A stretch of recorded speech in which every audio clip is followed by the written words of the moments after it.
With its own voice, bitter, biting, and relentless, the wind roared across Coyote Pass, rushing through the skeletal trees. Janelle felt it was appropriate that this area, which had previously been promised as a representation of harmony and optimism, was now empty and bleak, similar to the marriage she had held on to for too long. As she exited her vehicle and made her way to the bluff's edge, which overlooked the valley below, the acrid wind ripped at her jacket.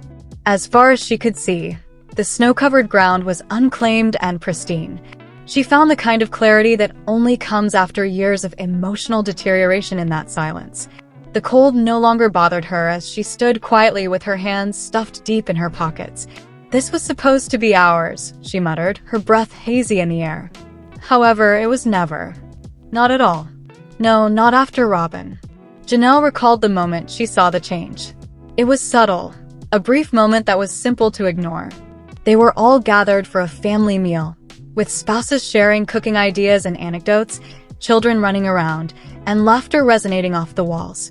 Then, 20 minutes late, Robin showed there with a theatrical grace, holding Soul in her arms. Cody's entire body shifted.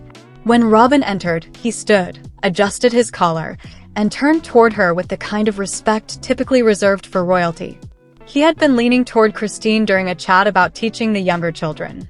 Something weighed heavily on Janelle's chest as she watched from the kitchen island.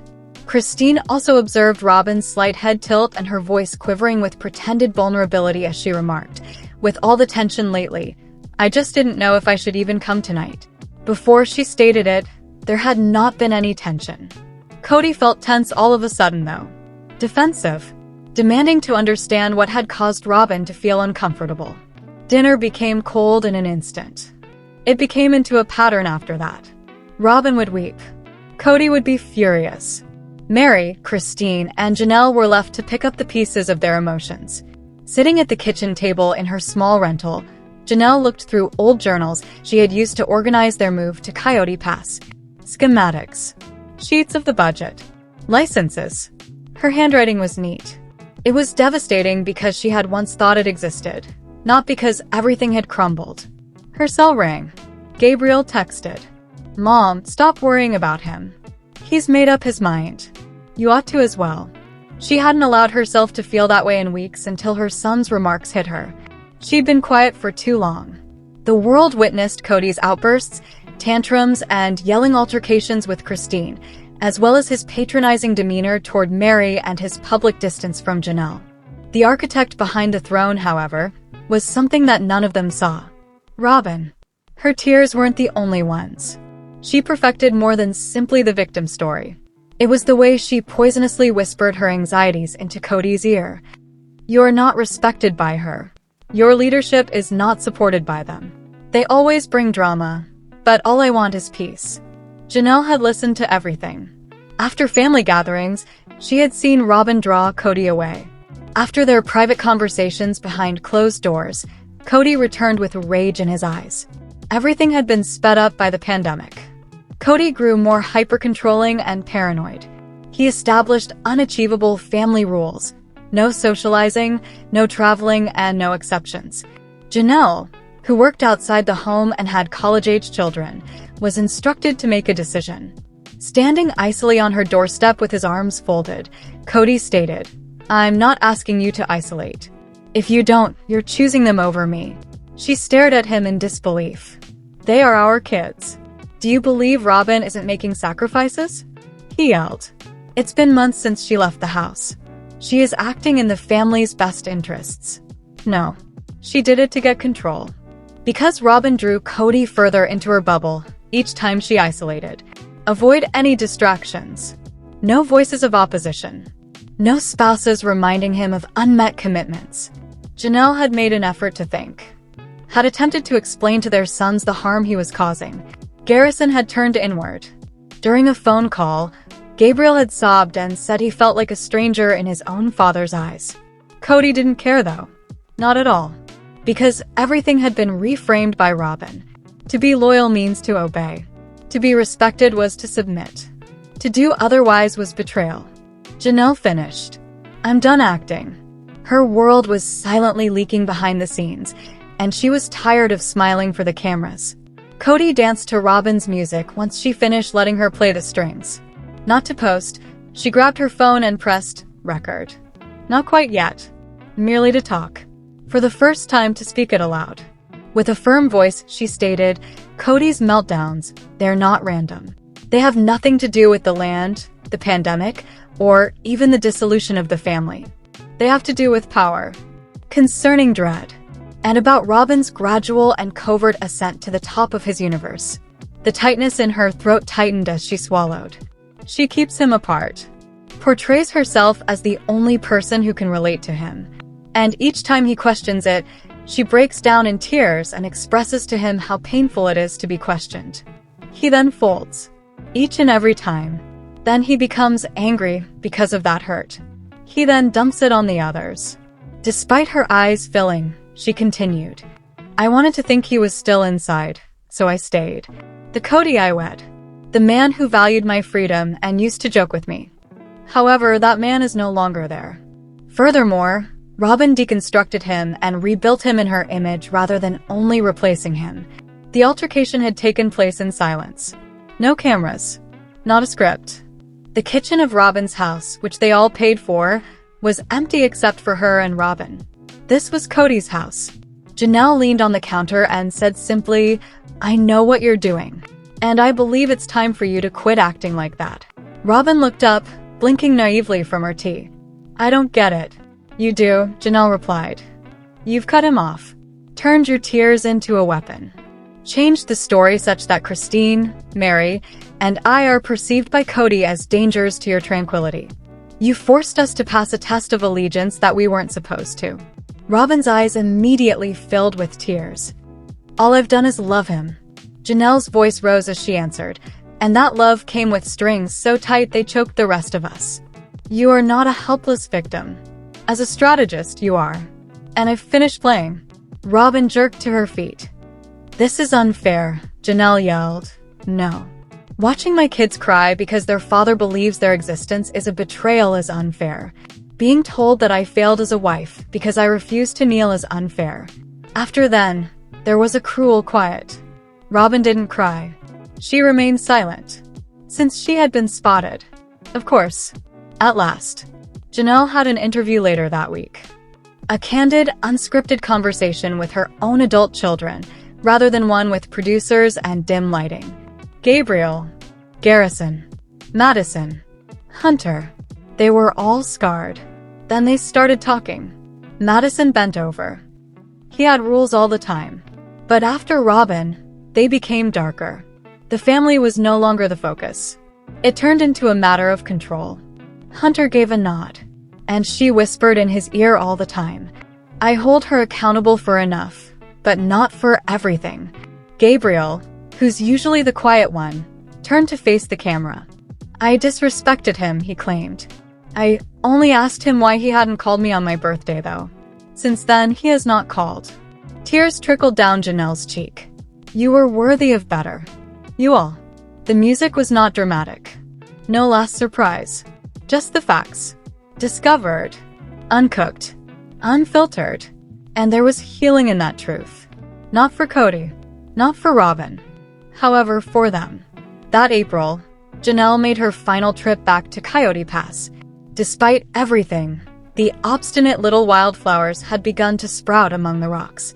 With her arms extended and her eyes closed, she stood barefoot in the ground. She wasn't here to assert her ownership. She came to let it out. "I gave you everything," she whispered. "However, I now take myself back." She then turned and left, heading into the future. No longer quiet. No longer in control. Not a sister-wife anymore. Only Janelle. Complete. Free. And at last, heard. Cody Brown's bedroom mirror had turned on him. He once saw a self-assured man who was bold, fiery, a father to many, a husband to strong women, the leader of a large, multi-generational household, and visionary. All he saw now was a shadow. His complexion appeared drawn and papery. His once proud locks had started to fade, and the wild confidence in his eyes that had once inspired them all to follow him across state borders, into new homes, and into new dangers had turned into something fragile. Untrustworthy. Furious. His life's fault lines had been revealed by the epidemic, but Robin persuaded him that they were the result of treachery rather than consequence. At first, he didn't notice the change. He was too overburdened, too preoccupied with the lockdown's practicalities, and too preoccupied with managing his large family's every move. Robin, however, had been present. Always. Presenting herself as a refuge. She said, "You don't have to take that tone from them," following each phone conversation with Christine or Janelle. "They're treating you disrespectfully. They're treating you like an enemy. I love you more than they do." And their statements calmed him first. He was the patriarch. Therefore, they nourished the part of him that had always needed to be recognized as more than a man. The monarch. The spiritual compass. But those murmurs eventually turned into his reality. Cody had been devoured by rules in the early months of the outbreak. Pages of protocols had been typed down, printed, and taped to doors of each wife's house. He anticipated complete obedience. No trips. No companions. No employment unless they are considered essential. More importantly, he forbids emotional deviance from his rules. Cody lost it when Janelle resisted, pointing to the mental health of her adult boys. He had yelled from her front porch, pacing like an animal in a cage. "You're making excuses. In front of the children, you're attempting to undermine me. You are more concerned with convenience than with keeping our family safe." While he was furious, Janelle had remained motionless and quiet. Inside, the guys had observed. Later, Gabriel whispered to her, "Mom, he didn't even glance at us." As if we weren't even present. Cody hadn't either. Not at all. Because the guys stood for the aspect of his legacy that he was losing, the self-reliant thinkers, the grown-up kids who were no longer afraid of or in need of him. But he was required by Robin. That's what she led him to believe, anyway. Cody's sleep quality declined. In search of evidence of disloyalty, he would often spend his nights pacing Robin's spacious home, grumbling to himself, checking his phone, and reading old texts from Christine, Mary, and Janelle. He took screenshots of what they said. Highlighted sentences. "I was unstable," she said. Janelle accused me of being domineering. Christine said that I was cold. He repeatedly read those phrases out loud to Robin. "Can you see how they're treating me?" His voice would crack with a mix of anguish and anger as he demanded. Robin's response was always the same. She would shake her head slowly while crying. "Cody, I'm very sorry. How hard you try is not visible to them. Never have they. However, I do." For a moment, her words would soften him. Sometimes he would cry as he collapsed against her shoulder, holding on to her like a lifeline. And she would whisper, "You're a good man," while stroking his hair. "The only person who has ever shown concern for this family is you." However, the comfort was short-lived. Cody knew in his heart that he was losing everything. On one of those gloomy winter afternoons when the sky is low and the air is thick with dread, the ultimate unraveling took place. Janelle had given a call. She desired to speak. Their son's emotional health is more important than land, logistics, or money. Cody refused to answer the phone. Robin had previously cried all morning over Janelle, apparently dismissing her once more in a text message. Robin had shook her voice as she said, "She treats me like an outsider." Already fragile from stress, Cody had said, "I'm done pleading for respect." Nevertheless, he answered the call. That was his error. Because this time, Janelle didn't hold back. She spoke in a motherly, low, authoritative voice that was tinged with disappointment. She said, "Cody, you are causing harm to your sons. You are deliberately picking a woman who keeps you apart from kids who are always in need of you. And you're holding Christine, Mary, and me all accountable for your fear." Cody blew up. "I'm not scared," he cried out over the phone. "I'm working to keep this family from destroying itself. You women have been undermining me for years. I was never in command. You never showed me the respect you claim to have." Quiet. Then, like ice, Janelle's low voice broke through. "No, Cody. The man you formerly were was respected by us. The one who paid attention. The one who arrived. The man has left. Furthermore, Robin erased you rather than saving you." He ended the call. The phone was then crushed. Minutes later, Robin discovered him huddled on the living room floor, surrounded by broken glass and rage. His eyes were bloodshot as he trembled and stared up at her. "I am losing all of them." Additionally, Robin remained silent for the first time. Because he already knew, even she did. Weeks went by. Cody retreated even more. He stopped going to see people. He no longer communicated with his kids. He even began to stay away from the production team, only showing up when it was absolutely necessary. And when he did, he conducted erratic, emotional, and unpredictable interviews. He occasionally sobbed. He became angry sometimes. At times, he seemed to be attempting to force the camera to comprehend the confusion in his head by silently staring at it. Producers posed queries such as, "In your opinion, what went wrong? Now, what would you say to your children? Do you still have feelings for Janelle?" He was unable to respond to them. Not in a logical manner, since Cody was no longer living in the moment. In an attempt to pinpoint the precise moment when everything had gone from his grip, he kept playing back old conversations, old accusations, and old scenes of family feasts and laughter. Cody stood in his bathrobe, barefoot, with his arms folded against the breeze, grumbling to himself on his driveway late one evening. Standing in the doorway, Robin begged him to return inside. "You must take a break." "No," he answered with wide eyes. "I have to fix it. Cody, everyone betrayed me," he muttered. "Even the children. Sons of mine. They started to turn against me." He started to pace. He growled. "She poisoned them. Janelle. Christine. I was feeble, they said. They accused me of failing." Robin began to cry once more, but Cody was unaware of it this time. He had gone too far. He remained in bed the following morning. For hours, he lay there with his hands folded across his chest as if he were waiting to be buried, staring at the ceiling. He didn't eat the food Robin brought him. He didn't touch his phone when she brought it to him. He refused to read the family scriptures that she brought him. He had finished being a leader. "The building is finished. I'm done acting." The father, the dreamer, the multiple spouse, Cody Brown, had fallen victim to the weight of his own kingdom.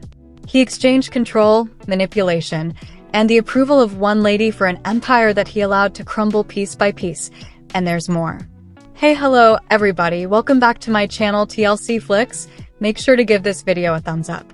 As the Ashley goes into part 2 of the Sister Wives Season 19 one-on-one, settle into a rocking chair and put on your finest floral blouse. It's even better if it's purple.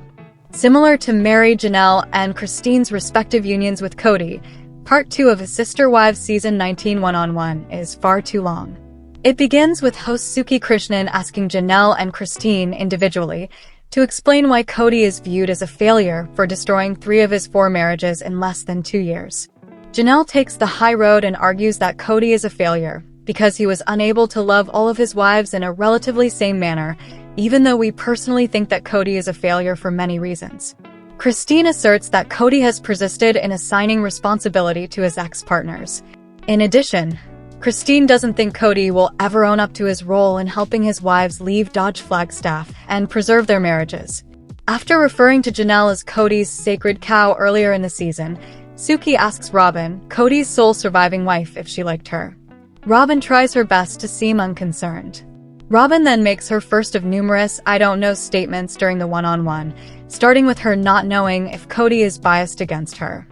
Though she says she doesn't know why Janelle didn't feel the same way in her marriage to Cody, she also says she feels safe sharing him just about anything. Robin says she wants her former sister wives would concentrate on their own relationships and refrain from mentioning her name after, sort of, responding to a few more questions. On cue, thanks to the show's editors, Janelle informs Suki that although Robin isn't blameless for the state of the Brown family, she thinks Cody has attempted to portray himself as more evil in order to deflect some of the criticism directed at his beloved Robin. In an attempt to make everyone despise him rather than Robin, Janelle claims that Cody resorted to his villainous past by talking about his children and rewriting the past. Although Janelle admits that Robin broke up the family and never ever want to be in multiple marriages, she maintains that she doesn't believe this to be true. Rather, Robin was a part of what the family was attempting to create, at least at first, according to Janelle. Janelle supports her claim that Cody's current demeanor is really a facade by stating that she doesn't recall him ever being as cruel as he is now. Cody removes his villain hat visor and puts on his beanie of blame when questioned about these allegations, claiming that Janelle is just not processing what happened between them. Suki interrupts to let Cody know that Christine has also talked about feeling abandoned since he chose to be with Robin. In response, Cody shows off his Duolingo prowess and makes the claim that he and his ex-partners weren't good together in the end. Cody becomes agitated and threatens to practically stop responding to questions when Suki pushes him to examine the reasons behind his 3 divorces in detail, because it might help him in both romantic and non-romantic relationships in the future. The eerie vein beneath the last of his front noodle hairs in his forehead deepens with his rage. Cody concedes after Suki tells him that he's free to act like a baby, but he declares that he won't bring up the subject again after his ex-wives have moved on. After 19 seasons, has this man really not figured out what a one-on-one is? Instead, Cody goes on a tirade in which he, apparently by chance, apologizes to his ex-partners, acknowledges that he was partially responsible for ruining their marriages, explains that he didn't see a future with them, and expresses his hope that everyone is happy now and that, if not, it's not his fault. Cody just took responsibility for his actions, Suki tells him, channeling her inner elementary school teacher. Thank God they were able to capture that moment on camera, as it is unlikely to occur again, at least not on purpose. When we follow up with Janelle, she tells Suki that she doesn't hate Robin, but that she's perfectly capable of being very friendly with him. She also claims that she never truly had a connection with Robin in the first place. Janelle ultimately concludes that she doesn't really want to know either Robin or Cody as she continues to evaluate her feelings for Mr. and Mrs. Brown. She doesn't even like them, in fact. Mary is someone who, for reasons we will never know, does appear to still like Cody. During the one-on-one, Cody's original wife is asked to recount the events of moving day, including the incident where she and Cody accidentally bumped and ground in the back of a moving truck while loading a Peloton bike. This is presumably because there were so few humorous moments from season 19. Robin is obviously upset that her husband is inadvertently touching no-nos with someone he has been married to for over 30 years, but Mary, Cody, and David can laugh off the dry humping of moving day.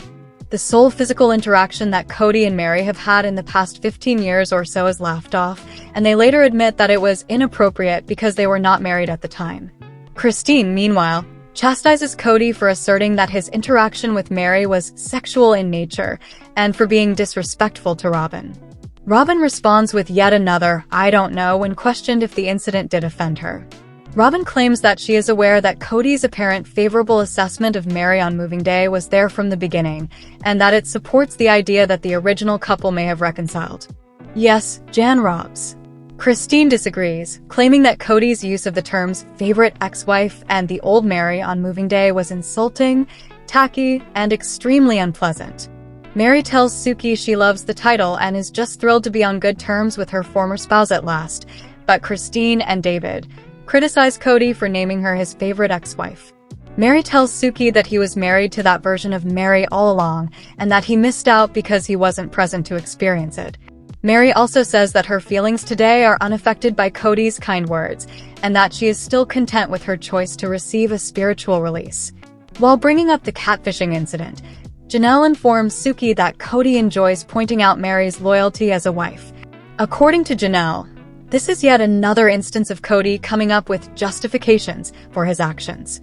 Additionally, she claims that it is really dangerous for people, Cody included, to contrast their current state with their previous state at the age of 25, given the demands of raising a family, particularly one with little financial resources. Robin married Cody 2.0, according to Janelle, while the original 3 married what was presumably a free trial version of Cody, complete with bugs and intrusive advertisements. Cody says he was able to move over the betrayal of the catfishing episode and maintains that he continued to try in his relationship with Mary after it happened. However, he claims in the following phrase that their marriage was antagonistic for years prior to the catfishing, and that it stayed that way until the day he assisted Mary in leaving Flagstaff. Cody adds that he was moved to tears when he left Mary's house that day because he was reminded of the special times they used to have together. Robin says she doesn't know what to make of the incident, while Mary acknowledges that she was perplexed by Cody's tearful farewell. Christine claims that Cody's response at that precise moment demonstrates the need for him to look closely at himself in the mirror, not at his hair for once, and acknowledge that he was the cause of this era coming to an end. Reminding viewers that he turned on the waterworks on moving day after stringing Mary along for years and effectively banishing her to her bell tower home in the trees during COVID, she also accuses Cody of manipulating Mary. Mary goes on to label Cody's remark weird, adding that, in spite of what Cody said on moving day, her ex will not be accompanying her down the aisle if she ever gets married again. After disparaging her on this show and in public for years, Mary tells Suki that Cody recently told her he's still mourning the end of their marriage. Mary claims she informed Cody he's not permitted to say that. Cody goes on to give a lengthy answer in which he claims that he doesn't need to make amends with Mary and that he is being gaslit by almost everyone who isn't Robin. Suki continues by discussing how Cody felt really awkward in front of the TV audience when she first met David at Gwendolyn's engagement party this season. Cody admits to feeling uneasy at the time, but he attributes it to needing to confront Christine rather than the new man in her life before Suki can set up the video. Although he finally acknowledges that meeting a potentially overwhelmingly handsome individual terrified him, Cody maintains that the encounter was amicable. Suki retorts that it didn't appear that way to the audience. When Cody informs Suki that he doesn't want to see the scenes tape, she says, "Let's watch the clip." Cody tells Suki that the video was cringe-worthy from beginning to end after practically writhing through it, but he insists that he was composed and cool at the time. Additionally, Cody claims that he didn't mind that Christine was embracing David while speaking with Robin. He actually states that he's happy that Christine has moved on and found love since it means she will finally stop talking about him. Suki tells him that this is a very backhanded compliment. During Gwendolyn's engagement party, Christine's awkward conversation with Mary about how much better life is now that Cody is gone is also mentioned. Suki observes that Mary was uncertain about that truth at the moment. Mary clarifies that although she was grateful for Christine's encouragement, she couldn't take the pep talk because they don't trust each other.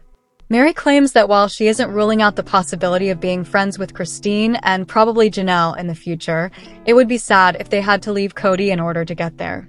Cody tells Suki that he had a dirty thought that he and David should go on a guy's trip together, but eventually concluded it would be uncool to Christine. Mary may not be ready for a hangout session with Christine. Uncool too? In the very next sentence, Cody asserts that David merely looked at Robin when they first met in order to demonstrate to her that he was a stand-up man. During the engagement party, David denied that he was solely interested in Cody's sacred cow. Surprisingly, Christine says she is certain that Cody and David will become buddies one day.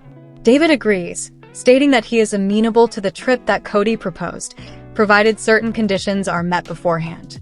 Christine claims that, in the end, she was merely eager to finish the David-Cody introduction and that, now that it's over, she might think about going on a double date with her ex and his only surviving wife at some point.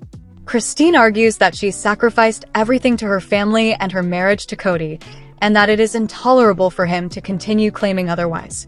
She says that this undoubtedly catastrophic double date couldn't happen now because Cody still believes she is someone she isn't. As we return to Cody, he informs Suki that he and Christine are still not communicating and that he is not sure whether their relationship can be repaired. Christine genuinely wants to make things right, Suki informs Cody. She also tells him that David is willing to accept that guy's offer of a trip and that Christine mentioned she might think about going on a double date in the future. Cody says more healing must occur before these fictitious hangouts end, despite the fact that he is obviously flattered and startled to hear this knowledge. Let us know in your comments. And stay tuned by subscribing our channel to get more updates like this. Thanks everyone.